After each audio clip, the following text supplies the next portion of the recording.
Bagaimana kita menjawab orang yang menyatakan kalau maulid itu bukan bid'ah, tapi sunnah. Karena di dalamnya ada zikir, salawatan, dan ibadah lainnya. Baik, sekarang ada orang setiap kali dia beli mobil baru, setiap kali dia ingin naik ke mobil barunya, dia sholat dulu 2 rakaat dengan niat tahiyatul mobil baru 2 rakaat. Sunnah apa bid'ah? Hah? Boleh? Bukan sholat ya akhi. Hah? Sholat. Sholat. Kenapa nggak boleh? Nih. Setiap kali dia memanjat pohon kelapa, sholat dulu 2 rakaat. Tahiyatul pohon kelapa 2 rakaat. Bisa? Nggak bisa jemaah. Masalah ibadah amrun tauqifi. Sesuatu yang harus berdasarkan dalil. Sebuah kaidah sebutkan oleh para ulama, apabila ada suatu ibadah yang dilakukan oleh umat manusia, sebagian golongan, yang mana ibadah tersebut tidak ada di masa Nabi selama beliau hidup sebagai Nabi dan Rasul 23 tahun. Beliau tidak pernah menganjurkannya dengan ucapannya, tidak pula pernah melakukannya dengan perbuatannya, tidak pernah pula mengikrarkannya. Ya, ikrar secara tersurat langsung di depan beliau atau ikrar secara tersirat seperti azal, masih di zaman wahyu. Ya. Faktor untuk melakukannya ada, hikmah tujuan untuk melakukannya ada, dan penghalangnya tidak ada. Tetapi Nabi tetap tidak melakukannya. Maka jika dilakukan setelah masa Nabi itu adalah perkara baru dan dikatakan bid'ah. Karena kalau Anda tetap melakukannya, berarti secara tidak langsung Anda menuduh ada sesuatu yang belum disampaikan oleh Nabi dari agama ini. Petunjuk Anda lebih baik daripada petunjuk Nabi dan para sahabatnya. Semangat Anda dalam beribadah lebih baik daripada Nabi dan para sahabatnya. Coba kita pikirkan secara logika jemaah. Mungkinkah selama 23 tahun Nabi berdakwah lupa menganjurkan sahabatnya untuk merayakan maulid beliau? Beliau sendiri lupa merayakannya, istri-istrinya lupa semuanya, para sahabat seluruhnya lupa selama 23 tahun. Oke lah andai kata beliau lupa, tetap itu enggak oke. Ya kan? Nabi enggak, andai kata beliau lupa, Allah enggak lupa. Wa ma kana rabbuka nasiya. Enggak mungkin Allah wafatkan beliau kalau ada perkara agama yang belum tersampaikan oleh beliau. Andai kata diokekan, tetap enggak boleh diokekan sebenarnya. Andai kata diokekan beliau lupa menyampaikannya. Khulafa ar-Rasyidun 30 tahun menjabat sebagai Khulafa ar-Rasyidun. Abu Bakar, Umar, Uthman, Ali. 30 tahun kurang 2 bulan. 2 bulan ya dilanjutkan oleh Hasan. 30 tahun mereka menjadi Khulafa ar-Rasyidun. Tiada satupun di antara mereka yang merayakan Maulid Nabi. Apakah semua mereka lupa? Apakah semua mereka pelit?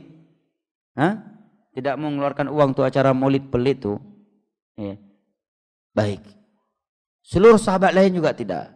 Tabi'in, berapa ribu jumlah tabi'in, nggak ada yang merayakannya. Semua mereka lupa, semua mereka pelit, mereka kurang cinta sama Nabi. Hah? Tabi'in juga. 4 mazhab juga tidak. Anda ikut mazhab siapa? Yang pertama kali mencetus maulid dalam sejarah maulid, ulama menerangkan adalah Syiah Banu Ubaid Fatimiyin tahun 400 Hijriah yang ada di Mesir. Untuk mengkelabui kaum muslimin. Ya. Awalnya mereka merayakan maulid Hasan, Fatimah, setelah itu Hasan, setelah itu Rasulullah. Dan juga karena kaum muslimin ingin menandingi orang-orang Nasrani yang merayakan hari kelahiran Nabi Isa. Nasrani aja merayakan hari kelahiran Nabi Isa. Masa kita tidak melakukannya? Tanpa mereka sadari, tanpa sadar mereka jatuh ke tasyabuh. Padahal sudah jelas-jelas Nabi bersabda, "Man tasyabbah biqaumin fahuwa minhum." Barang siapa menyerupai suatu kaum, maka dia bagian dari kaum tersebut. Bahkan perayaan hari kelahiran Nabi Isa itu sendiri tidak ada di dalam ajaran Nabi Isa. Itu hal yang baru yang diada-adakan oleh kaum Nasrani terhadap Nabi Isa alaihissalam. Berarti kita nggak cinta dong kepada Nabi. Apakah dengan tidak melakukan maulid berarti kita tidak cinta kepada Nabi? Kalau iya berarti para sahabat nggak cinta sama Nabi. Para tabi'in nggak cinta pada Nabi. Tabi'in berarti tidak cinta ke Nabi. Para 4 mazhab berarti kurang cinta sama Nabi. Sungguh keji tuduhan Anda. Kalau Anda menyatakan, oh tidak, masih banyak cara lain. Yang aneh sebagian orang membawa alasan cinta sama Nabi dalam hal-hal yang sifatnya makan minum. cinta Nabi. Maulid cinta Nabi, ada makan minum. Isra Mi'raj cinta Nabi, makan minum. Pas salat jamaah 5 waktu, Allahu Akbar, cinta Nabinya kemana? Kenapa enggak pergi ke masjid? Ayo pergi ke masjid, salat berjamaah, cinta Nabi. Ya kan? Nabi berjenggot, beliau perintahkan jenggot, berjenggot, cinta Nabi. Celana di atas kedua mata kaki, perintah Nabi, kita lakukan yuk, cinta Nabi. Kenapa pas bagian Maulid, Isra Mi'raj yang ada makan minum, cinta Nabi keluar? Hah? Pas bagian melaksanakan perintah, meninggalkan larangan, saya enggak melakukan riba, Nabi melarangnya, cinta Nabi. Kan indah kalau kayak itu. Pas bagian makan minum, cinta Nabi semuanya. Bagian sholat berjamaah, mana cinta Nabi tadi? Kok enggak keluar? Meninggalkan halal yang haram, meninggalkan riba. Kenapa enggak ditinggalkan? Dengan alasan cinta Nabi. Begitu pada acara makan minum, keluar alasannya cinta Nabi. Nah, Allah Subhanahu wa taala berfirman, "Qul in kuntum tuhibbunallaha fattabi'uni yuhibbukumullah wa yaghfir lakum dzunubakum innallaha ghafurur rahim." Katakanlah wahai Nabi Muhammad, jika kalian adalah orang yang cinta kepada Allah, maka ikutilah aku. Ini bukti cintaku dan mengikuti beliau. Niscaya Allah akan cinta kepada kalian, mengampuni dosa-dosa kalian. Semoga Allah Maha Pengampun lagi Maha Pengasih. Mencintai Nabi adalah dengan meneladani beliau, ibadah beliau, akidah beliau, dan akhlak beliau. Laqad kana lakum fi Rasulillahi uswatun hasanah. Sungguh telah ada suri teladan yang baik untuk kalian pada diri Rasulullah sallallahu alaihi wasallam, liman kana yarjullaha wal yawmal akhir wa dzakarallaha katsira. Jika kalian, bagi mereka yang mau mengharap Allah, mengharap akhirat dan banyak mengingat Allah. Buktikan cintamu kepada Nabi dengan meneladani beliau setelah salat 5 waktu, dengan membacakan konteks-konteks zikir yang sesuai dari petunjuk beliau. Jangan justru dengan konteks zikir yang tidak ada tuntunan dari beliau. Ini kan aneh. Nabi mengajarkan konteks zikir tertentu setelah sholat 5 waktu. Itu ditinggalkan. Kemudian yang dilakukan yang lainnya. Petunjuk Nabi dalam sholat jenazah, pengurusan jenazah sudah jelas. Justru ditinggalkan, dilakukan, ditambah dengan hal-hal yang lainnya. Kemudian mengaku cinta Nabi hanya karena merayakan hari kelahiran beliau. Nah, Abdullah bin Mas'ud menyatakan, ittabi'u wa la tabtadi'u faqad kufitum. Kalau kalian mau beragama, ikuti saja petunjuk Nabi dan para sahabatnya, jalan yang telah mereka tempuh. Enggak usah buat-buat bid'ah. Wala tabtadi'u, ini bahasa beliau ya. Wala tabtadi'u, jangan suka buat bid'ah. Faqad kufitum, apa yang mereka tinggalkan untuk kalian udah cukup sebagai modal kalian masuk surga. Fainal awwalina lam yatruku lil akhir majala. Mereka enggak buka pintu untuk mengupdate agama Allah ini. Oh, tujuannya baik. Inilah sebab terbukanya pintu bid'ah, yaitu kata yang penting tujuannya baik. Ini kan tujuannya bagus. Inilah pintu paling besar yang menjerumuskan manusia ke dalam bid'ah. Yang penting tujuannya baik. Kata Imam Syafi'i, man istahsana faqad syarra'. Dinukilkan oleh Imam Syatibi dalam kitabnya Al-I'tisam. Man istahsana faqad syarra'. Barang siapa yang beragama dengan prinsip yang penting kan tujuan kita baik, pasti dia akan buat syariat baru. Enggak ada putus-putusnya nanti syariat ini. Kalau orang berpikir tentang kalimat tadi, dia bisa mengambil kesimpulan bahwa itu kalimat yang tidak benar. Apa itu? Kalau kita beralasan yang penting tujuannya baik, berarti kesimpulannya apa? Dia menjadikan perasaan sebagai sumber hukum. Pernahkah Allah menjadikan perasaan sebagai sumber hukum dalam Al-Quran dan hadis? Bukankah sumber hukum dalam Islam itu hanya Al-Quran dan hadis? Cabang dari itu adalah ijma' dan qiyas. Kalau kaedahnya yang penting tujuannya baik selama tidak ada larangan, maka sungguh setiap hari akan ada ibadah baru jemaah. Kalau kita menggunakan kaedah tersebut, menerapkan kaedah itu, banyak perbuatan-perbuatan ibadah baru yang kita tidak bisa melarangnya. Contohnya, ada orang mau masuk rumah baru, dia sholat 2 rakaat sebagai tahiyatul rumah baru. Anda nggak bisa larang karena kaedahnya apa? Yang penting tujuannya baik dan tidak ada larangannya. Tidak ada larangan. Jangan kamu sholat 2 rakaat sebelum masuk rumah baru, nggak ada. Dia beli mobil baru, sebelum naik mobil baru sholat dulu 2 rakaat dengan niat tahiyatul mobil baru 2 rakaat. Anda nggak bisa melarangnya. Kenapa? Karena kaedahnya tadi apa? Yang penting tujuannya baik selama tidak ada larangannya. Jelas? Bahkan bisa lebih parah lagi. Dan itu belum pernah terjadi. Ada orang salat subuh lebih dari 2 rakaat. Subuh gua segar subuh. Zuhur aja mampu 4 rakaat, apalagi subuh lebih segar. Saya 8 rakaat aja. Anda nggak bisa larang. Kenapa? Karena kaedahnya tadi apa? Yang penting tujuannya baik selama tidak ada larangannya. Tidak ada satupun ayat dan hadis yang melarang kita sholat subuh lebih dari 2 rakaat.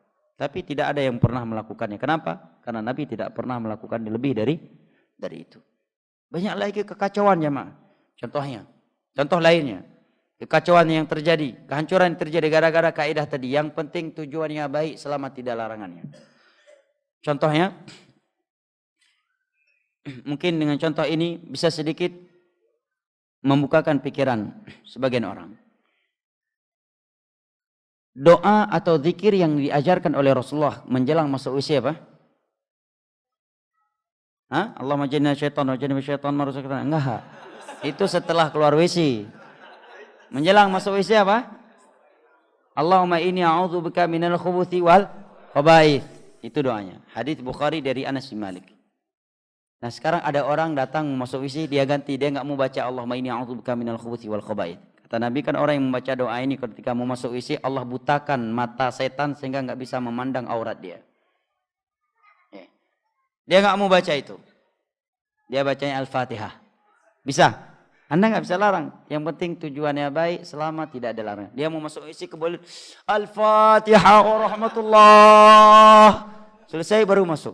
Orang lain lihat ini manusia mana lagi nih? Agama nggak bisa ente larang. Kenapa? Kaidah yang penting tujuannya baik selama tidak larangannya. Tidak ada larangan membaca Al-Fatihah sebelum masuk WC.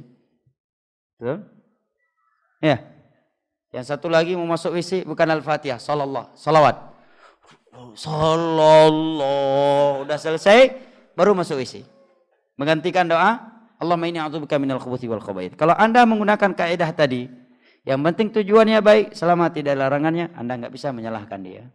Karena tidak ada larangan bersalawat kepada Nabi sebelum masuk WC. Betul? Ya, tapi bermasalah kenapa dia telah mengkhususkan suatu zikir di waktu yang khusus tanpa dalil yang mengkhususkannya. Lebih dari itu, dengan perbuatan dia itu, dia telah meninggalkan atau membuang petunjuk khusus dari Nabi dalam waktu atau tempat yang khusus tersebut. Contoh lainnya. Doa yang Nabi ajarkan ketika kita ingin melakukan hubungan pasangan suami istri dengan istri kita adalah doa apa jemaah? Yang sampai nggak hafal doa itu, bahaya. Kalau doa itu nggak hafal aja. Kenapa bahaya? Karena Nabi menyatakan barang siapa yang mendatangi istrinya kemudian dia membacakan Bismillahirrahmanirrahim jannibna syaitan wa jinna bisyaitan ma razaqtana dengan nama Allah, ya Allah jauhkanlah kami dari syaitan dan syaitan dari anugerah yang telah Engkau berikan kepada kami ini. Kemudian Allah takdirkan hubungan mereka di malam tersebut. Jadi maka anak yang lahir dari hubungan di malam tersebut lam tadurrahu syaitanu ba'du. Syaitan tidak akan mampu mengganggunya. Oke, kalau ada di antara kita kok anaknya agak mirip-mirip setan dikit ya, banyak-banyak merenunglah. Ya, mungkin sering enggak baca doa itu. Ya. Pertanyaannya, apakah doa itu boleh diganti dengan yang lainnya? Gua nggak mau baca pendek banget, nggak biasa itu. Yang penting tujuannya baik selama tidak ada larangannya. Di Al-Fatihah. Al-Fatihah warahmatullah. Sudah 15 menit nih, ya belum selesai. Ya, setelah Al-Fatihah, sallallahu. Baru setelah itu melakukan hal tersebut. Anda kalau menggunakan kaidah tadi, yang penting tujuannya baik selama tidak ada larangannya, Anda tidak bisa melarangnya. Tidak bisa menyalahkannya. Kacau kan agama ini? Kacau ya. Kalau itu kaidahnya. Ya. Makanya para ulama sebutkan kaidah tadi. Suatu ibadah yang di masa Nabi tidak pernah Nabi lakukan dengan perbuatan. Tidak pernah beliau anjurkan dengan ucapan. Tidak pernah beliau ikrar untuk para sahabatnya. Faktor, tujuan untuk melakukannya ada di masa itu. Dan penghalangnya pun tidak ada. Maka kalau dilakukan setelah masa Nabi, itu adalah bid'ah. Beda halnya kalau faktornya ada tapi ada penghalangnya. Atau tidak ada faktornya. Dan tidak ada pula penghalang. Contohnya apa? Garis saf. Ketika sholat. Di masa Nabi tidak ditarik garis saf. Kalau sholat tidak mesti mengikuti garis saf. Kenapa? Karena faktor untuk melakukannya belum ada. Karena jamaah sholat rata-rata perhatian terhadap shaf. Sedangkan di zaman kita rata-rata sekarang imam kurang perhatian sama kelurusan shaf, makmum pun kurang shaf. Maka mengikuti garis shaf yang sudah ditentukan dengannya akan bisa meluruskan shaf. Ini bukanlah bid'ah. Karena faktor untuk melakukan yang masa Nabi enggak ada. Dan itu disebutkan masalihul mursalah. Karena itu bukan ritual ibadah. Itu adalah masalihul mursalah. Sarana melakukan ibadah. Dan di antara kaidah dalam hal ini juga para ulama menyatakan tidak boleh mengkhususkan suatu ibadah atau suatu zikir di waktu yang khusus atau di tempat yang khusus tanpa dalil yang mengkhususkannya. Contohnya misalkan secara umum, sholawat ada waktu-waktu yang dikhususkan secara dalil yang khusus. Contohnya memperbanyak sholawat kepada Nabi di hari Jumat. Bersolawat kepada Nabi setiap kali mendengar nama beliau. Bersolawat kepada Nabi di dalam tasyahud. Ya. Ini kan ada dalilnya. Secara khusus ada. Tapi secara umum kita dianjurkan memperbanyak salawat kepada Nabi kapan saja. Maka tatkala kita mengkhususkan salawat kepada Nabi di waktu yang khusus dengan cara yang khusus atau di tempat yang khusus tanpa dalil yang mengkhususkannya, maka ini tidak boleh. Misalkan orang seperti yang tadi, dia setiap kali mau masuk WC dia khususkan salawat kepada Nabi. Ini kan membutuhkan dalil yang mengkhususkannya. Tidak boleh ia melakukannya tanpa dalil yang mengkhususkannya. Kecuali memang dia sambil masuk WC tidak ada niat ini paket masuk WC. Karena sambil menunggu orang keluar dari WC dia salawat kepada Nabi. Bukan karena dia khususkan menjelak setiap kali mau masuk WC. Ya, itu lain lagi. Jelas ya? Ya akhi, kata para ulama, innal khaira fi tiba'is salaf. Kebaikan itu ada pada jalan mereka para salaf. Ya. Wa syarrun fi tiba'i man khalaf, dan kejelekan itu ada pada jalan orang yang datang belakangan. Nah. Dan kalau orang yang tidak merayakan Maulid, gampang aja alasannya. Kenapa Anda tidak merayakan Maulid? Yang pertama, saya tidak mendapatkan dalil dari Al-Qur'an dan hadis serta ucapan para sahabat. Dan saya tidak berani melangkahi Allah dan Rasulnya. Allah yang telah berfirman, ya ayyuhalladzina amanu la tuqaddimu baina yadayillahi wa rasuli wattaqullaha innallaha samiun alim. Wahai orang-orang yang beriman, janganlah kalian melangkahi Allah dan Rasulnya. Kalau saya beribadah dengan suatu ibadah tanpa dalil dari Al-Quran dan hadis, di masa Nabi enggak ada dan para sahabatnya, bukankah ini bentuk melangkahi Allah dan Rasulnya serta para sahabatnya? Kedua, karena kalau saya melakukannya dengan niat ibadah, berarti dia sudah mencetus suatu ibadah secara tidak langsung. Saya telah memposisikan saya sebagai sekutu Allah, punya hak untuk mensyariatkan ibadah. Dan itulah yang Allah ingkari dalam surat Asy-Syura dengan firman-Nya, am lahum syuraka'u syara'u lahum minad dini ma lam ya'zam bihillah. Apakah mereka memiliki sekutu-sekutu bagi Allah yang mensyariatkan agama ini untuk manusia tanpa izin dari Allah? Yang ketiga, kita katakan, saya tidak siap menjawab di hadapan Allah dan Rasulnya. Ketika Allah dan Rasulnya bertanya, kenapa kamu melakukannya? Ya. Kemudian saya melihat para sahabat tidak melakukannya, para tabi'in, tabi'ut tabi'in, bahkan 4 mazhab pun tidak. Dan saya tidaklah lebih baik dari mereka. Dan kalau saya melakukannya secara tidak langsung, saya mengklaim diri saya lebih baik daripada para sahabat, para tabi'in, tabi'ut tabi'in, 4 imam mazhab. Dan bahwa cinta saya kepada Nabi lebih sempurna daripada cinta mereka kepada beliau. Gampang aja jawabannya, ya kan? Ini secara ilmiah. Kalau ada orang yang membuat maulid, itu hak dia. Alhamdulillah, dakwah sunnah walaupun dituduh Wahabi, dituduh ekstrim, tidak pernah membubarkan acara maulid. Belum pernah. Orang sunnah yang dikatakan dituduh dengan Wahabi, yang kita tidak pernah rela dituduh dengan Wahabi.